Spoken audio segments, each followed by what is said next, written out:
તો દોસ્તો મારી ગુજ્જુની મોજ ચેનલમાં આપનું સ્વાગત છે। આજના વિડીયોમાં આપણે વાત કરવાના છે કે ઠાકોર ફેમિલીના બધા જ લોકો તૈયાર થઈને જઈ રહ્યા છે કિંજલબેનને લેવા, એટલે કે ઠાકોર ફેમિલીના ઘરેથી જાય છે પરજાન। કિંજલબેન કેવા એક્સાઇટેડ છે, તેઓ જલ્દી ઘરે આવવા માગે છે। અને દોસ્તો જતી વખતે રસ્તામાં કોનો એક્સિડન્ટ થઈ ગયો, અચાનક આ શું થઈ ગયું, કાજલબેન કેમ અચાનક રડવા લાગ્યા, તો આ બધા જ પ્રશ્નોના જવાબ મળશે તમને મારા આ વિડીયોમાં। તો દોસ્તો વિડીયોમાં લાસ્ટ સુધી બનાવી રહેજો। મારી ચેનલ ઉપર નવા હોય તો ચેનલને સબસ્ક્રાઇબ કરવાનું ભૂલતા નહીં દોસ્તો। તો ચાલો વધારે રાહ ન જોડાતા વિડીયોની શરૂઆત કરીએ। ઠાકોર ફેમિલીના બધા જ લોકો થઈ ગયા છે રેડી। હવે બધા થાર ગાડીમાં, બીજી રેડ ગાડીમાં અને બંને ઇકો ગાડી, આ 4 ગાડીઓ જઈ રહી છે કિંજલબેનને લેવા માટે। જુઓ શિલ્પા ભાભી, કાજલબેન, રાકેશભાઈ, સંજયભાઈ, રણજીતભાઈ બધા તૈયાર થઈ ગયા છે। દોસ્તો અચાનક રસ્તામાં શું થયું, તો બિલાડીનો એક્સિડન્ટ થઈ ગયો હતો। બિચારી બિલાડી તો મરી ગઈ, તો અચાનક તેમને ત્યાં મીઠાની થેલી મંગાવી દીધી અને બાજુના ખેતરમાં જઈ અને ખાડો કરીને ત્યાં બિલાડીને મૂકી ઉપર મીઠું નાખ્યું। આ રીતે તેની અંતિમ વિધિ કરી। સો સેડ વાત, પણ શું કરીએ હવે। ગુડ્ડુને તો બહુ દુઃખ લાગ્યું કે બિલાડી મરી ગઈ। શિલ્પા ભાભી પણ બિલાડીના સમાચાર પૂછે છે કે શું થયું તેને, તો અચાનક કોઈ ભાઈએ તેને કચડી નાખી હતી બાઇકથી, તેથી તે મરી ગઈ। હવે તેઓ આગળ ચાલ્યા। હવે તેઓ પહોંચી ગયા છે મહેસાણા। તો બધા જ આવી ગયા છે ત્યાં મહેસાણા ઘરે। ત્યાં બધાનું વેલકમ કર્યું, બધા એકબીજાને ભેગા થયા, ત્યાં બધાએ કોલ્ડ ડ્રિંક પીધી। હવે બધા ગાડીમાં બેસી ગયા છે। મને તો પૂનમ ભાભીની સાડી બહુ ગમી, તમને ગમી? તો દોસ્તો હવે બધા પહોંચી ગયા છે મોરવાઈના ઘરે। મોરવાઈના ઘરે તો જવું પડે ને, ત્યાં જઈને બધાએ મસ્ત ઠંડુ કર્યું, મસ્ત મજાની કોલ્ડ ડ્રિંક પીધી। પૂનમ ભાભીને બધા મહેમાનો હવે બેસી અને પછી હવે ગાડીમાં જાય છે।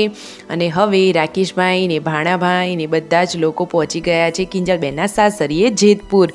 કેટલાક લોકોની કોમેન્ટ હતી કે કિંજલબેનનું સાસરિયું ક્યાં થાય, તેમનું સાસરિયું થાય છે જેતપુર।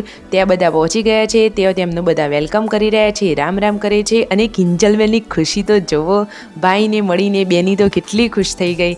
અને દોસ્તો જુઓ રાકેશભાઈ પણ ખુશ થઈ ગયા છે અને સંજયભાઈ તો એટલા ખુશ થયા, કિંજલબેન તો આવતા વર્ષ તેમને ભેટી જ પડ્યા।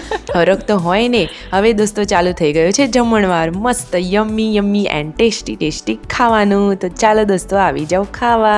હવે કિંજલબેન બધાને જોઈને બહુ જ ખુશ થઈ ગયા છે, તે બધાને આવો કરીને વેલકમ કરે છે। શિલ્પા ભાભી ને પૂનમ ભાભી બધા જ લોકો હવે બેસી ગયા છે તેમના ઘરમાં। બધા જ લોકો ત્યાં બેસ્યા, બધાએ જમ્યું અને હવે કિંજલબેન જુઓ શું કરી રહ્યા છે, નાનકડા એક બેબીને રમાડી રહ્યા છે। કિંજલબેન તો રાકેશભાઈને કહે છે હવે તો હું આવતી વખતે નહીં રડું। રાકેશભાઈ કહે અરે હવે તો પિયર આવવાનું છે, શેનું રડવું આવે। અને જુઓ તો ખરા કિંજલબેને કેટલી બધી બંગડીઓ પહેરી છે હાથમાં। તમને આટલી બધી બંગડીઓ પહેરવી ગમે? અને એ પણ કાચની બંગડીઓ, જુઓ કેટલી બધી બંગડીઓ પહેરી છે। અને ત્યાં તેમને હાથ અને પગ કંકુના કરી રહ્યા છે એકદમ લાલ। હવે ચાલુ થઈ ગયો છે વ્યવહાર। વ્યવહાર તો આપણામાં હોય જ, સાચી વાત ને દોસ્તો। તો બધાને મસ્ત વ્યવહાર કરી દીધો। હવે કિંજલબેન જશે દર્શન કરવા, દર્શન કરીને હવે બેસી ગયા છે ગાડીમાં। ગાડીમાં બેસીને તેઓ હવે આવશે તેમના પિયર।